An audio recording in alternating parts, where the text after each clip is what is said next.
কথার জাদুকর বলা হয় হুমায়ূন আহমেদকে। জ্যোৎস্না না থাকলেও হেমন্তের শিশির, বাহারি ফুল, পাখির কলতান আর মাটির সোদা ঘ্রাণ আজ তাকে জানাবে জন্মদিনের প্রথম প্রহরের শুভেচ্ছা।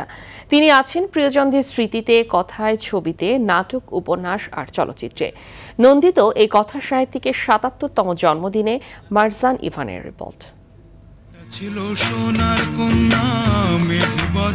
হুমায়ূন আহমেদকে বলা হয় নন্দিত কথা সাহিত্যিক। গল্প, উপন্যাস লিখে তিনি যতটা জনপ্রিয়তা, সাফল্য পেয়েছেন তা বিরল। ১৯৪৮ সালের ১৩ই নভেম্বর নেত্রকোনার কেন্দুয়ায় তিনি জন্মগ্রহণ করেন। তার রচিত প্রথম উপন্যাস নন্দিত নরকে প্রকাশিত হয় ১৯৭২ সালে। এরপর ৩ শতাধিক গ্রন্থ রচনা করে অমরত্ন পেয়েছেন।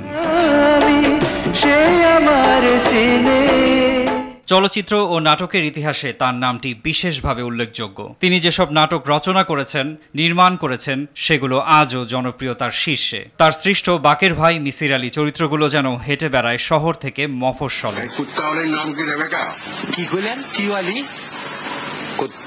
চলচ্চিত্র নির্মাতা হিসেবে হুমায়ূন আহমেদের অভিষেক হয় ১৯৯৪ সালে। সে বছর তিনি নির্মাণ করেছিলেন আগুনের পরশমণি। পরবর্তীতে তিনি নির্মাণ করেন শ্রাবণ মেঘের দিন, দুই দুয়ারি, শ্যামল ছায়া, চন্দ্রকথা, আমার আছে জল ও ঘেটুপুত্র কমলা।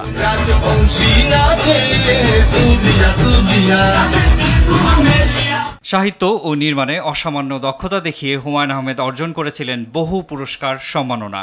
এর মধ্যে রয়েছে ২১ পদক, বাংলা একাডেমি পুরস্কার সহ ৮ বার জাতীয় চলচ্চিত্র পুরস্কার।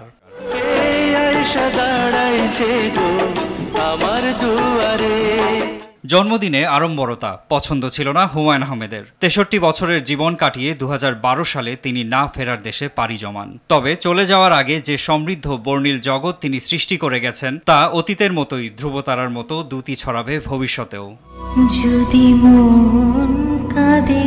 মারজান ইভান, RTV।